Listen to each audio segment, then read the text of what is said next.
Well, after my controversial ghost town adventure, I thought it would be a good idea to cool things down.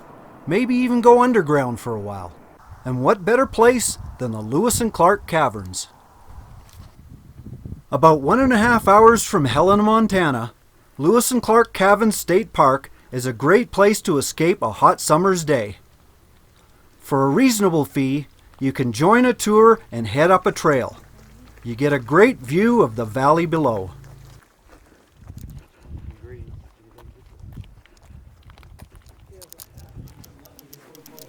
Soon you're at the mouth of the cave and start descending downward. Careful not to bump your head while you do it.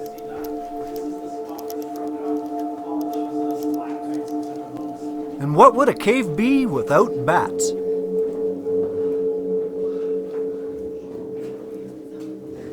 This is a great opportunity to test out some phobias.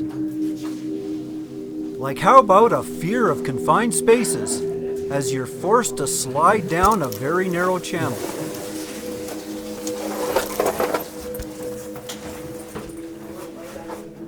But the further you go, the more interesting it gets, as this is where the first cave formations appear.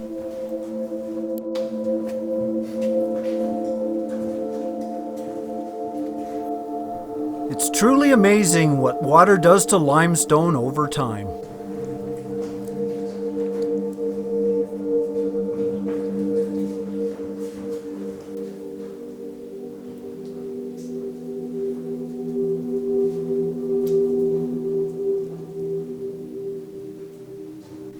I'd have loved to explore every intricate detail, but I was on a tour and it was time to listen to what the guide had to We're say. going to do a candlelight lunch recreation, then fade to black. So complete darkness here in a little bit. We'll start out slow. Is everybody okay with that, you guys? Yeah. All right, you guys, just no diving down the stairs. So yeah, you guys, you can see it's a little bit different with these candles here. Anybody with a fear of complete darkness? But it was really cool when he showed that the rocks were phosphorescent as he painted shapes with the flashlight.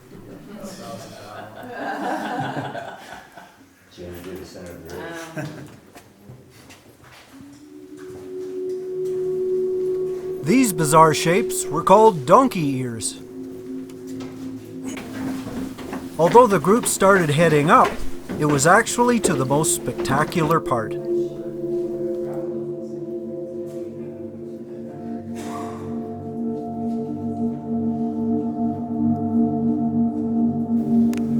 What the flashlight was pointing to were some mouse skeletons.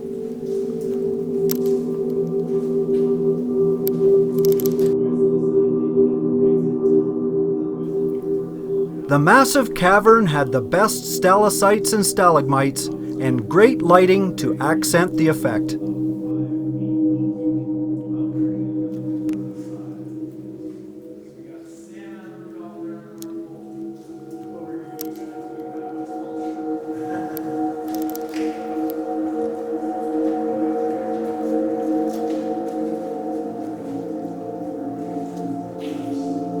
I just wish I had a little bit more time to explore.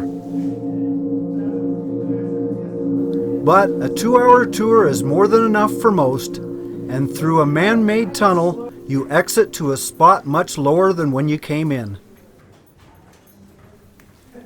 with a great view of the Jefferson River in the distance. But it was time for me to go back to my dispersed campsite at Goose Bay and relax by the waves. Well, they say bad luck comes in threes, 'cause first my kettle broke, and then the window fell down in my Jeep, and now the base for my lift assist, it cracked in half.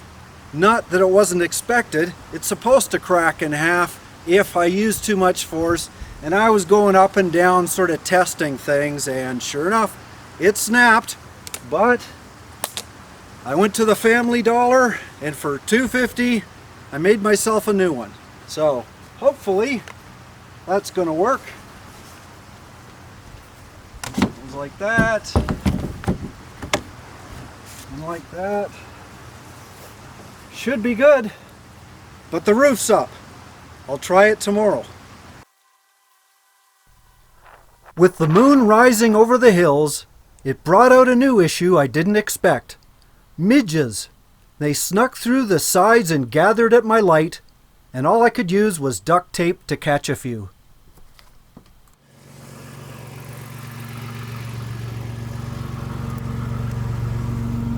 In the morning I was off again, headed east on an all-day drive. But first let me share my road trip on a map. From Helena, I was driving across Montana to Wyoming's Bighorn National Forest. One thing I do, especially when I need to do a do-do, is I go to every rest stop and just take a couple minutes, whether I need to use it or not. That way I can walk around the trailer, make sure there's nothing loose or there's no issues. I'd left a lock off or something like that. And it just gives you time to just sort of a little walking and get your mind back together, and then I'm away again. Those rest stops are really vital if you're traveling long distances. Plus, they give you a chance to admire the local artwork. And I'm always looking in the rear mirror to see how the trailer's doing. After about 6 hours driving, I finally started climbing the Bighorn Pass. This was one steep road, without any relief from the constant grade.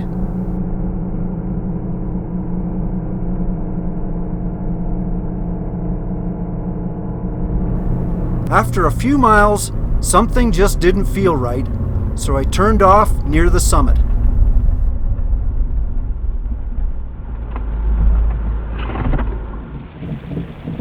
Hear that gurgling? That's my radiator, as the temperature gauge started going off the scale.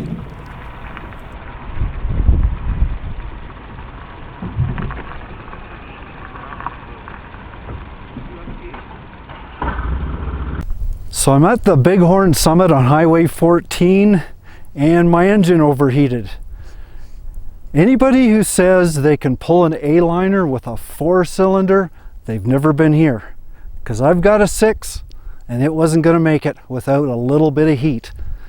So don't want to take any chances. I'm letting her cool. It's better than that than ruin your engine. But I had it better than others. Because these poor guys touring in the motorcycles, one of them flipped out. He's banged up pretty bad. Hope he's going to be okay, and I sure hope they have a better trip. At least that pause gave me time to admire the view. However, I still had to find a campsite. And you'd think it would be an easy thing, being a recreational area, but it was Labor Day, and every little pull-out spot seemed to have been taken. Well, I'd love to say I found a phenomenal camping spot, but the truth is I've just been driving around and around and around, and I've had enough. So this is my spot.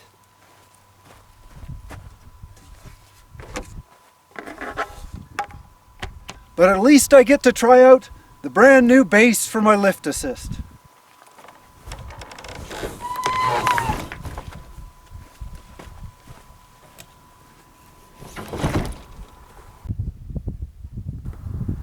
In the morning, Bighorn Basin glowed in the sunlight.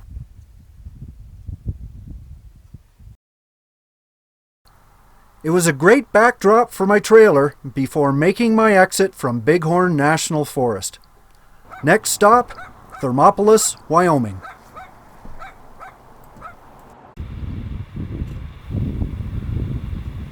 Not only does this place have a cool name, but Thermopolis also gets to boast about having the world's biggest hot springs right inside town. You can also take advantage of the hot thermal spring with a soak in the pool. No need to fight the crowds and fees at Yellowstone. You can enjoy the travertine terraces like a city park. But like the train in the distance, it was time for me to move on. Just a few minutes south is the spectacular Wind River Canyon and its tunnel through the rock.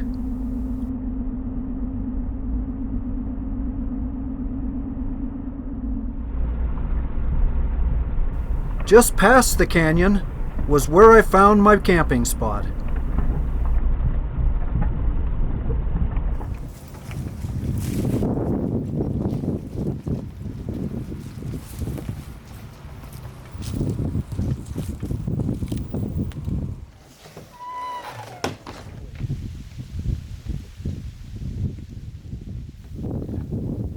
Look vaguely familiar? This is where I filmed the Raw and Flawed video. Remember this part? Because I'm in the middle of nowhere right now. I'm not going to be able to get a new laptop until I find a Best Buy or a Walmart or something like that.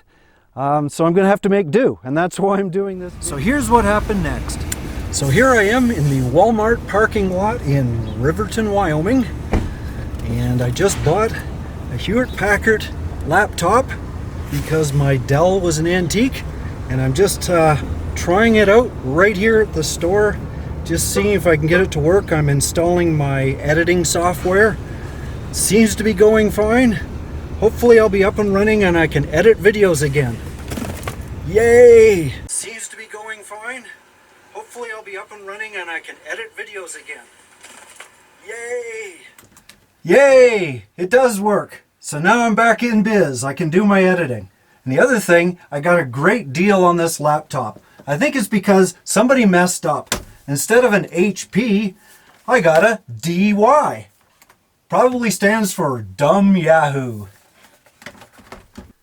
So I'm sure some may ask, why on earth did I drive all that way to camp in such a vast wasteland of desert and little else? Space. The final frontier. But first, I need a cold beer. Not only does Wyoming have crystal clear skies, but at night it has spectacular views of the heavens. I've never been able to photograph them before, but with new equipment, it was time for my first attempt. So I set up the camera and waited for dark.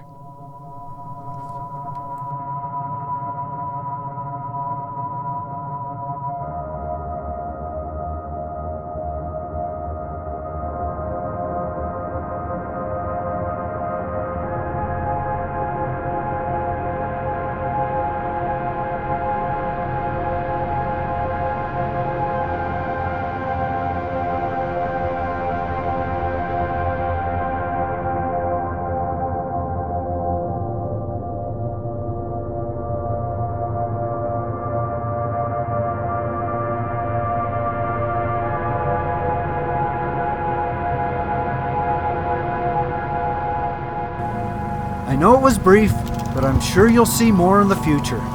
Please follow me on my travels and always go where the road takes you. And don't be afraid of the dark.